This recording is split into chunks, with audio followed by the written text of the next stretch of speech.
Kay pantra din ba ang motor mo o yung naka-expose yung mga tangke tulad nito? At madalas masira yung mga fuel cap na ginagamit mo? Well, actually, hindi natin maiiwasan yan, lalo na sa Pilipinas, na-expose tayo sa ulan and araw.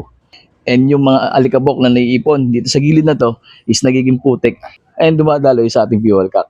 At tayo nagiging prone sa mga kalawang at alikabok na nagiging putik na dumupunta naman sa ating fuel cap. So si fuel cap naman magsasakripisyo para iligtas yung ating mga karburador. And so bakit nga ba nasisira yung ating mga fuel cap? So once kasi na nagbara na tong ating fuel filter na mismo nakakabit dito sa ating fuel cap, ang nangyayari is pihit tayo ng pihit, hindi natin alam na nandadamage na natin yung pinakakak niya. Other reason mga kapastak is itong o-ring niya. Is minsan dahil nga sa gasolina yung dumadaloy, nagkakaroon ng leak and ang nangyayari sa ating goma is nag-expand siya. So luminipis or tumitigas and nagkakaroon ng leak. And dahil nga mga kapastak na Japan quality itong ating ino-offer na fuel cap, makakaasa ka sa tibay at quality nitong ating fuel cap.